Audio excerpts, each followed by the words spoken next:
આ તમામની વચ્ચે રાજ્યમાં આગ ઓકાઈ રહી છે, કારણ કે કાળઝાળ ગરમી રાજ્યમાં પડી રહી છે અને આ પ્રકારની સ્થિતિ હજુ પણ 6 દિવસ જેટલી રહી શકે તેવી શક્યતા હવામાન વિભાગ દ્વારા વ્યક્ત કરવામાં આવી છે અને તેવામાં ગરમીથી બચવા માટે નીત નવા પ્રયાસો જે છે તે લોકો કરતા જોવા મળી રહ્યા છે। ક્યાંક શેરડીના ચીચોડા પર લોકો શેરડીનો રસ પી રહ્યા છે, ક્યાંક ગરમીથી બચવા વોટર પાર્કનો સહારો લઈ રહ્યા છે, તો ક્યાંક બીચ પર એટલે કે દરિયા કિનારે જઈને લોકો ગરમીથી રાહત મેળવતા જોવા મળી રહ્યા છે।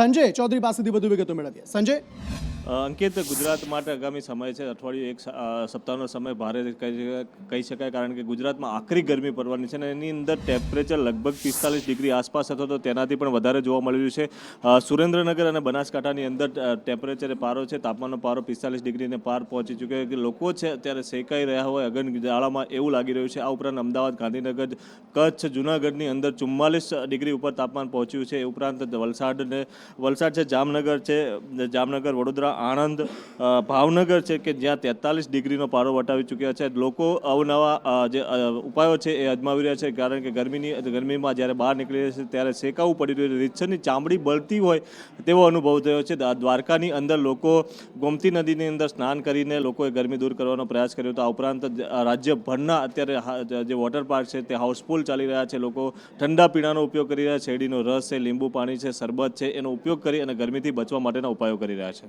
જી આભાર સમગ્ર માહિતી આપવા માટે। એટલે કે નીત નવા પ્રયાસો લોકો દ્વારા કરવામાં આવી રહ્યા છે ગરમીથી બચવા માટે, અને સાથે રાજ્યમાં 6 દિવસ હજુ પણ આ પ્રકારની સ્થિતિ રહેવાની છે। તેવામાં સાબરકાંઠાની જો વાત કરીએ તો સાબરકાંઠામાં પણ અંગ દઝાડતી ગરમી, એ કહેવત છે ને કે અંગ દઝાડતી ગરમી, એ પ્રકારની જે ગરમી છે તેનો અનુભવ અત્યારે થઈ રહ્યો છે અને સૌથી વધુ તાપમાન ઈડરનું નોંધાયું છે। 45 ડિગ્રીને પાર જે તાપમાન છે તે પહોંચ્યું છે અને તેવામાં અહીં પણ પરિસ્થિતિ ખૂબ જ કપરી છે, કારણ કે ઈડરિયો ગઢ છે ત્યાં પથરા છે અને પથરા તપે છે અને તેના લીધે ત્યાં ગરમી સૌથી વધુ જોવા મળતી હોય છે અને આ પ્રકારની સ્થિતિ અત્યારે ઈડરમાં જોવા મળી રહી છે અને ગરમીમાં હીટ સ્ટ્રોકથી બચવા માટે તબીબો સલાહ આપી રહ્યા છે।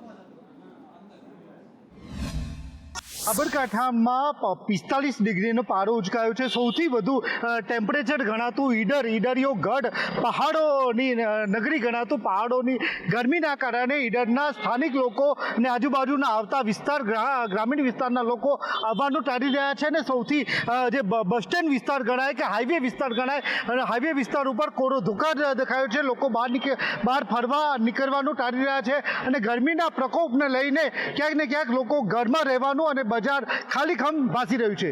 હિતેશ રાવલ, સંદેશ ન્યૂઝ, સાબરકાંઠા। વાતો વાત થઈ સાબરકાંઠાની, પરંતુ બનાસકાંઠામાં પણ આ પ્રકારની સ્થિતિ છે। મુખ્ય શહેર એવા પાલનપુર શહેરમાં તો કર્ફ્યુ જેવો માહોલ જોવા મળી રહ્યો છે, કારણ કે 44 ડિગ્રી જેટલું તાપમાન જે છે તે અહીં પણ પહોંચેલું છે અને તેવામાં લોકો આ કાળઝાળ ગરમીથી જાણે રીતસરના ત્રાહિમામ પોકારી ઉઠ્યા હોય તેવી સ્થિતિ જોવા મળી રહી છે। આખું શહેર જે છે તે બપોરના સમયે સુમસામ ભાસી રહ્યું છે, કારણ કે રસ્તાઓ પર કોઈ જ દેખાતું નથી। આ કાળઝાળ ગરમીમાં કોઈ પણ બહાર નીકળવા માટે તૈયાર નથી। હવામાન વિભાગ દ્વારા રાજ્યમાં હીટવેવની આગાહી કરાઈ છે અને આગાહી મુજબ બનાસકાંઠા જિલ્લામાં પણ હીટવેવની અસર છે તે જોવા મળી રહી છે।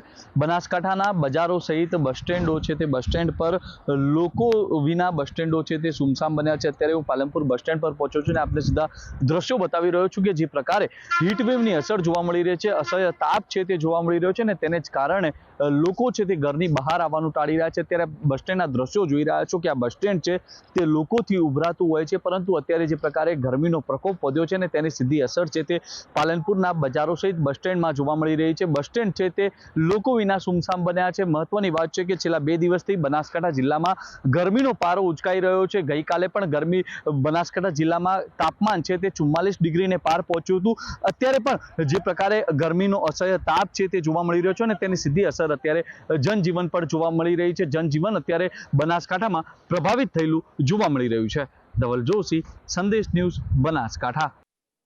તો આ તરફ ઉત્તર ગુજરાતમાં જનજીવન અસ્તવ્યસ્ત થયેલું જોવા મળી રહ્યું છે, પ્રભાવિત થયેલું જોવા મળી રહ્યું છે અને આ સ્થિતિ ન માત્ર ઉત્તર ગુજરાત પરંતુ સૌરાષ્ટ્રમાં પણ જોવા મળી રહી છે। ખાસ જો રાજકોટની વાત કરીએ તો રાજકોટમાં તો આમ તો એવી કહેવત છે કે 1 થી 4 અહીંના લોકો કામ નથી કરતા, સૂઈ જાય છે, પરંતુ અહીંયા તો સ્થિતિ એવી છે કે કામ માટે પણ હવે રાજકોટવાસીઓ જે છે તે આ સમયગાળા દરમિયાન બહાર નીકળી નથી રહ્યા। એ પ્રકારની ગરમી જે છે તે રાજકોટમાં જોવા મળી રહી છે। 44 ડિગ્રીને પાર રાજકોટમાં તાપમાનનો પારો જે છે તે પહોંચી ગયો છે। અંગ દઝાડતી ગરમીથી અહીંના લોકો ત્રાહિમામ પોકારી ઉઠ્યા છે।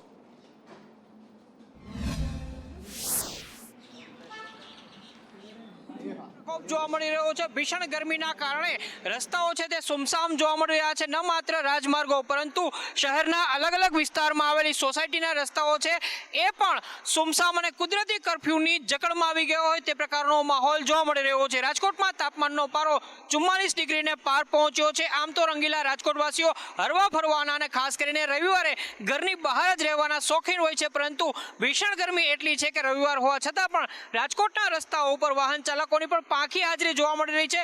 મોટા ભાગના લોકો છે તે પોતાના ઘરની અંદર જ રહેવાનું પસંદ કરી રહ્યા છે। બાગ બગીચાઓ છે એની અંદર પણ કેટલાક લોકો માત્ર છાંયડો ગોતીને અથવા તો જ્યાં પણ ઠંડક છે ત્યાં રહીને ગરમીથી બચવાની કોશિશ કરી રહ્યા છે। ગરમીથી બચવાના અલગ અલગ ઉપાયો કરવામાં આવી રહ્યા છે, પરંતુ ભીષણ ગરમી એટલી છે કે રાજકોટવાસીઓના તમામ ઉપાયો છે એ ગરમીની સામે પાંગડા પુરવાર થઈ રહ્યા છે। હાલ રાજકોટ શહેરની આ પ્રકારની સ્થિતિ છે અને હજુ પણ 5 થી 6 દિવસ સુધી આટલી જ ગરમી રાજકોટ સહિત સૌરાષ્ટ્રની અંદર લોકોને અનુભવવા મળશે અને આનાથી કોઈ રાહત મળે તેવા સંજોગો હાલ જોવા નથી મળી રહ્યા। કેમેરામેન વિપુલ બોરીચા સાથે મયુર સોની, સંદેશ ન્યૂઝ, રાજકોટ। ઉત્તર ગુજરાતમાં પણ કાળઝાળ ગરમી પડી રહી છે, સૌરાષ્ટ્રમાં પણ કાળઝાળ ગરમી પડી રહી છે। 19 મેનો આજનો દિવસ છે અને તેવામાં લોકો હવે વિચારી રહ્યા છે કે આ ગરમીથી રાહત ક્યારે મળશે, ચોમાસું ક્યારે આવશે, વરસાદ ક્યારે પડશે ને આ કાળઝાળ ગરમીથી રાહત મળશે। તેવામાં રાહતના સમાચાર એ સામે આવી રહ્યા છે કે ભારતમાં પ્રવેશી ચૂક્યું છે ચોમાસું। જી હા, અંડમાન નિકોબાર ટાપુઓ પર ચોમાસાનું આગમન થઈ ગયું છે અને તેવામાં ગુજરાતમાં ક્યારે ચોમાસાનું આગમન થશે અને ખાસ અત્યારની જે સ્થિતિ જોવા મળી રહી છે ચોમાસાને લઈને, ત્યારે અલગ અલગ રાજ્યોમાં ચોમાસું ક્યારે પહોંચવાનું છે, આ સમગ્ર મામલે વધુ માહિતી મેળવીએ મયુર સોની પાસેથી। મયુર, બિલકુલ અંકિત, ખૂબ જ સારા સમાચાર છે કે ભારતના દક્ષિણમાં આવેલા જે અંદમાન નિકોબાર ટાપુ છે તેની અંદર ચોમાસું પ્રવેશી ચૂક્યું છે। ત્યાં ભરપૂર વરસાદ થઈ રહ્યો છે, ચોમાસાનું આગમન થઈ રહ્યું છે, પરંતુ કેરળ અને કેરળની સાથે સાથે પશ્ચિમ ભારતના જેટલા પણ વિસ્તારો છે, ખાસ કરીને ગુજરાતવાસીઓ ચોમાસાની રાહ જોઈ રહ્યા છે, તો તેમને હજુ થોડી રાહ જોવી પડશે। પરંતુ એક સમાચાર એ પણ છે કે બંગાળની ખાડીની અંદર લો પ્રેશર સર્જાયું છે અને તેના કારણે વાવાઝોડા જેવી સ્થિતિ છે એ બંગાળની ખાડીની અંદર ઊભી થઈ છે અને તેની સીધી અસર એ ગુજરાતની અંદર થવા જઈ રહી છે। ગુજરાતના કેટલાક વિસ્તારો છે તેની અંદર આગામી દિવસોમાં 4-5 દિવસ બાદ વરસાદી વાતાવરણ સર્જાઈ શકે છે, ભારે પવન ફૂંકાઈ શકે છે અને ક્યાંક વધારે ભારે વરસાદ પણ પડી શકે છે। પરંતુ સત્તાવાર જો ચોમાસાની વાત કરીએ તો આપણે હજુ 10 થી 12 દિવસ સુધી રાહ જોવી પડશે। લગભગ 1 તારીખ સુધીની અંદર કેરળ સુધી ચોમાસું છે તે પહોંચી જશે અને ત્યારબાદ આગળ વધતું રહેશે। ગુજરાતની વાત કરીએ તો જૂન મહિનાના પહેલા સપ્તાહથી લઈને 15 જૂન સુધીની અંદર ચોમાસું છે તે દર વર્ષે સક્રિય થઈ જતું હોય છે। ગયા વર્ષે 2-4 દિવસ ચોમાસું મોડું થયું હતું। આ વખતે શક્ય છે કે જે પ્રકારે અંદમાન નિકોબારની અંદર ચોમાસું વહેલું આવ્યું છે, શક્ય છે કે જૂનના પહેલા સપ્તાહની અંદર ગુજરાતની અંદર ચોમાસું બેસી જાય, પરંતુ આ શક્યતાઓ છે જે પ્રકારે ચોમાસાની ગતિ આગળ વધી રહી છે તે જોતા હવે વરસાદ આવે તેની રાહ પણ રાજકોટવાસીઓ અને સૌરાષ્ટ્રવાસીઓ જોઈ રહ્યા છે। એટલે શક્ય છે કે જૂન મહિનાના શરૂઆતના તબક્કાની અંદર ચોમાસું છે તે ગુજરાતમાં આવી શકે। જી મયુર, આભાર સમગ્ર માહિતી આપવા માટે। તો ભાઈ, ચોમાસાની તો આપણે રાહ જોઈ લઈશું, વરસાદની તો રાહ જોઈ લઈશું, પરંતુ પીવાના પાણીની તકલીફ પડે તો રાહ કેવી રીતે જોવી? પીવાનું પાણી ન મળતું હોય આ પ્રકારની સ્થિતિ મેઘરજના ગ્રામ્ય વિસ્તારોમાં અત્યારે જોવા મળી રહી છે અને રીતસર લોકો પાણી માટે આ કાળઝાળ ગરમીમાં વલખા મારતા જોવા મળી રહ્યા છે। સ્થિતિ એવી આવી ગઈ છે કે 1-1 કિલોમીટર દૂર સુધી લોકોએ પાણી ભરવા માટે જવું પડી રહ્યું છે અને લોકો કહી રહ્યા છે કે આ સ્થિતિમાંથી અમને બહાર કોણ કાઢશે, કારણ કે ઘરે ઘરે નળ તો આવી ગયા છે પરંતુ નળમાં જળ નથી આવી રહ્યું અને રીતસર અહીંના લોકો પરેશાન થયેલા જોવા મળી રહ્યા છે। અમને કોરોના વખતે પાણીના ખાલી પાઇપ આલ્યું છે, એક વાર તો બેના પાઇપ અમારા નથી થયા નળ, બરોબર, અને અમારા ઢોરા મને બધા ભૂખ્યા અત્યારે અમારે છે। અમને પાણી હજી અમારે 2-3 વર્ષ થઈ ગયા મળતું નથી ને કિલોમીટર દૂર જઈએ તાણે લાવીએ તો લવાય તો લાવીએ ને કે ઢોરા ભૂખ્યા અત્યારે અમારે છે અમારા, બરાબર। પાણીની પીવાની ઢોરાની મનખાની બહુ ત્રાસ છે અમારે। હા, અમે મરવાની સાથે કહો તો ખરા, પાણી માટે, અનાજ માટે નહીં મરતા પણ પાણી માટે મરવાની સાથે છે સાહેબ। તો અમારે અહીંયા પાણીની બહુ જ સમસ્યા છે। અમારા ગામની અંદર, ભૂતિયા ગામની અંદર નળ લાગેલા છે, હોવા છતાં બી પાણી મળતું નથી। ઢોરો માટે ત્રાસ છે, પાણી પીવા માટે બી ત્રાસ છે। 1-2 કિલોમીટરથી પાણી લાવવું પડે છે અને નાવા ધોવા, પાણી પીવા ઢોરોના માટે બહુ સમસ્યા ઊભી થઈ ગઈ છે। તો આપ સાહેબને નિવેદન કરીએ છીએ કે અમારે અહીંયા પાણીની વ્યવસ્થા કરે। તો આ તરફ મેઘરજમાં આ પ્રકારની સ્થિતિ છે. લોકો કહી રહ્યા છે કે અમારે પણ પીવા માટે પાણી નથી મળી રહ્યું. ઢોર ડાખરને પાણી કઈ રીતે પીવડાવવું તેની પણ એક સમસ્યા છે અને આ તમામની વચ્ચે આ સમસ્યામાંથી અમને બહાર કેવી રીતે કાઢવામાં આવશે? કારણ કે લોકો એવા આક્ષેપ કરી રહ્યા છે કે નલ સે જલ યોજનાના મારફતે નળ તો તમામના ઘરોમાં આવી ગયા, શેરીઓ સુધી આવી ગયા, પરંતુ ત્યાં પાણી કોણ પહોંચાડશે? વારંવારની સ્થાનિકોએ રજૂઆત કરી છે તંત્રને, પરંતુ તેમ છતાં તંત્ર આંખ આડા કાન કરી રહ્યું છે. કોઈ પણ રજૂઆત ધ્યાને લેવામાં નથી આવતી તેવા સ્થાનિકો દ્વારા આક્ષેપ કરવામાં આવી રહ્યા છે. અને આ જ પ્રકારની પરિસ્થિતિ મેઘરજ બાદ સુરતમાં પણ જોવા મળી રહી છે, જ્યાં પણ પાણીની પારાયણ રીતસરની લોકોને પરેશાન કરી રહી છે. સુરત શહેરમાં જ ભર ઉનાળે પીવાના પાણીની પારાયણ છે. ઊન વિસ્તારની જો ખાસ વાત કરીએ તો 15 દિવસથી અહીં પીવાનું પાણી નથી મળ્યું લોકોને, અને પીવાનું પાણી ન મળતા ટેન્કર પર આશરો લઈને બેઠા છે આ તમામ જે સ્થાનિકો છે તે, અને કહી રહ્યા છે કે 15 દિવસથી જો પાણી નથી આવી રહ્યું તો તંત્ર શું કરી રહ્યું છે?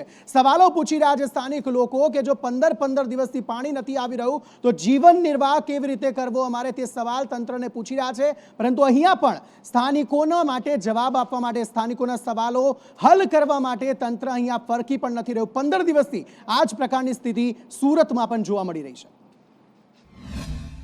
2 महीने से कितनी गर्मी पड़ रही है, इतनी ताव पड़ रही है.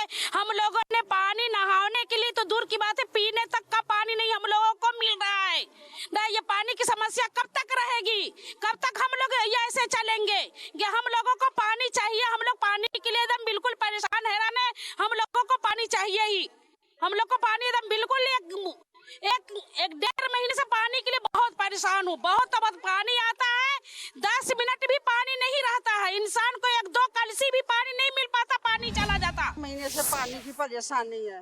बेटा इतने परेशान है कि वह पानी खत्म हो जाता, बच्चे पानी मांगते हैं तो रोना आ जाता है कि पानी नहीं है तो कहाँ से दे दूँ मैं पानी, किसके घर से मांग के लाऊं मैं पानी. और बच्चे ड्यूटी चले जाते तो वहाँ कहीं कहीं दौड़ के, मैं बूढ़ी भी प्रेशर बढ़ता है तो दौड़ के हंडा लेके बच्चों के सबके किसी का साथ मिल जाता तो बेस्तान अपेक्षा नगर कहीं कहीं जाके हंडा बूढ़ में धर के लेके आती बच्चों को पानी के लिए. ત્યાંથી કઈ જવાબ નથી દેતો કે ત્યાં મોટા સાહેબ પાસે જાઓ, ત્યાં અરજી મોકલી દીધેલી છે. આજે આ લગભગ આ તકલીફ છે ને 6 મહિનાથી ચાલે છે. 6 મહિનામાં 2 મહિના પાણી બરાબર આવે, પછી 1 મહિના તકલીફ, પછી 15 દિવસ આવે, પછી 20 દિવસ તકલીફ, પછી મહિનો આવે, પછી 20 દિવસ તકલીફ. આવું નાટક ચાલે છે અને આ તકલીફ લગભગ અને આ મહિનાભરથી વધારે છે. તો સંદેશ ન્યૂઝ પણ એ સવાલ પૂછી રહ્યું છે તંત્રને કે શું આ રડતી આંખો, આ રજૂઆત કરતી વાતો શું તંત્રના ધ્યાને નથી આવી રહી? કારણ કે શહેરી વિસ્તારમાં પણ આ પ્રકારની પરિસ્થિતિ છે. કોઈ છેવાડાના ગામડાઓમાં આ પ્રકારની પરિસ્થિતિ હોય કે પાણી ન પહોંચે તો હજી વાત સમજ્યા પણ છીએ, પરંતુ સુરતમાં પણ આ પ્રકારની સ્થિતિ છે. ને આ જ પ્રકારની સ્થિતિ અમદાવાદ જેવા મેટ્રો સિટીમાં પણ જોવા મળી રહી છે. અમદાવાદના કેટલાક વિસ્તારોમાં ભર ઉનાળે પાણીની પારાયણ એ રીતની જોવા મળી રહી છે કે છારાનગર જે છે ત્યાં પાણી માટે પોકાર રીતસરનો જોવા મળી રહ્યો છે. અને અહીંયા પણ કેટલાક દિવસોથી પાણી નથી આવી રહ્યું. લોકો ટેન્કર પર આશરો લેવા માટે મજબૂર અત્યારે જોવા મળી રહ્યા છે. અમદાવાદની પણ આ પ્રકારની સ્થિતિ છે જ્યાં લોકો પરેશાન થઈ રહ્યા છે. અમદાવાદ શહેર કે જેનો મેટ્રોની ગણનામાં લેવામાં આવે છે ને ત્યાં પાણીની પારાયણ છે તે શરૂ થઈ છે. આ વિસ્તાર જે છે તે દાણીલીમડા વિસ્તાર છે. બહેરામપુરા અને દાણીલીમડાની વચ્ચે આવતો આ એક વિસ્તાર છે કે ત્યાં લગભગ 1000 જેટલા લોકો વસવાટ કરે છે, પરંતુ છેલ્લા 1 મહિનાથી પાણીની સમસ્યાથી તે લોકો છે તે પીડાઈ રહ્યા છે. પહેલાં અમે સ્ટાર્ટિંગમાં પહેલાં નોટિસ કર્યો તો 1 દિવસ પાણી નહોતું આવ્યું, તો હશે ભાઈ બીજે કે દેખ્યું તો બીજે વખતે ના આવ્યું.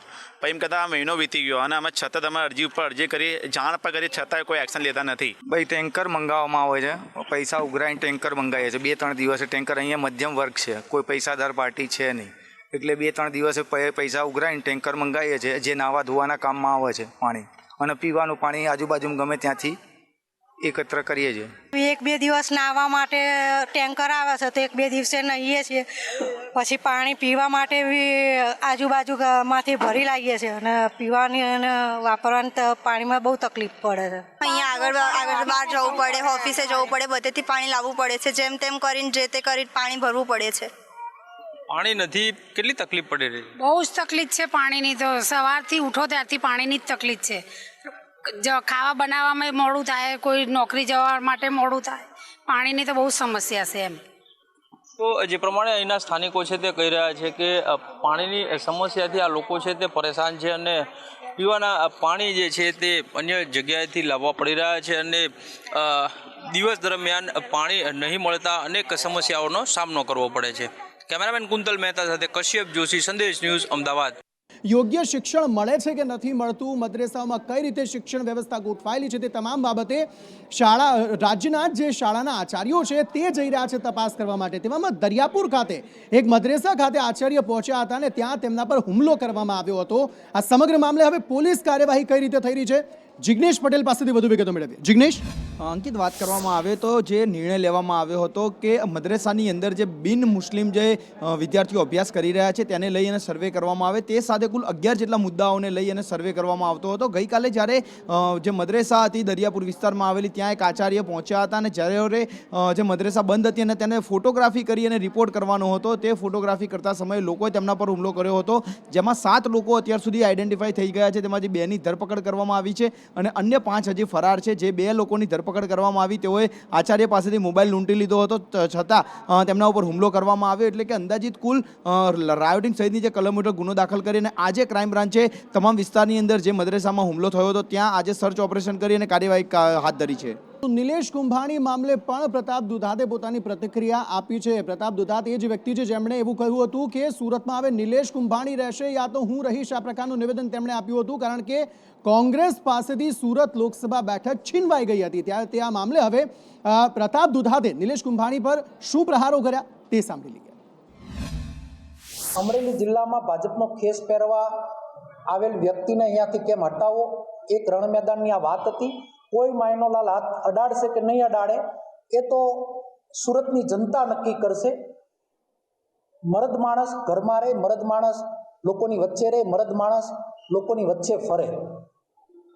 મીડિયા પ્રેસ કોન્ફરન્સ કર્યા પછી માયનોલાલ કોઈ હાથ અડાડશે કે નહીં અડાડે, એ વ્યક્તિ મિની બજારમાં જાય, એ વ્યક્તિ લોકોની વચ્ચે જાય, ત્યારે જ ખબર પડશે કોણ એને હાથ અડાડશે, કોણ નહીં અડાડે. એ સુરત છે, સુરતની જનતા છે. અમદાવાદ વાસીઓનો એ સતત આક્ષેપ રહેતો હોય છે કે જે એએમસી છે તે યોગ્ય રોડ રસ્તા નથી બનાવી શકતું. તેવામાં એએમસી કોઈક વખત યોગ્ય રસ્તા બનાવી પણ આપે તો તેની ગંભીર બેદરકારી એ રીતે સામે આવે કે નવા રોડને બીજા જ દિવસે એએમસી ખોદી કાઢે છે. આ જ પ્રકારની સ્થિતિ અમદાવાદમાં ફરી એકવાર જોવા મળી.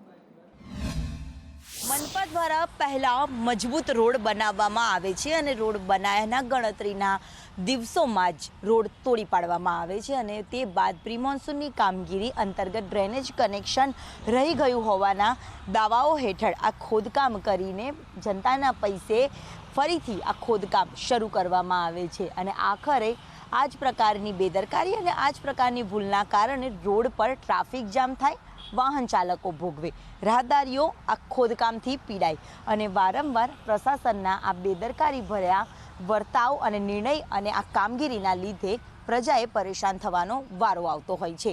અને આવું જ અમદાવાદના માણેકબાગ વિસ્તારમાં બન્યું છે કે જ્યાં રોડ બની ગયા બાદ ડ્રેનેજની લાઇનની કામગીરી યાદ આવે છે અને પ્રશાસન દ્વારા જનતાના પૈસા બનેલા રોડ તોડી પાડીને ફરીથી ખોદકામ કરવામાં આવે છે અને મંથર ગતિની કામગીરીથી આખરે વેઠવાનું પ્રજાએ આવી રહ્યું છે. કેમેરામેન મનીષ વાણિયા સાથે દિવ્યા ચૌહાણ, સંદેશ ન્યૂઝ, અમદાવાદ.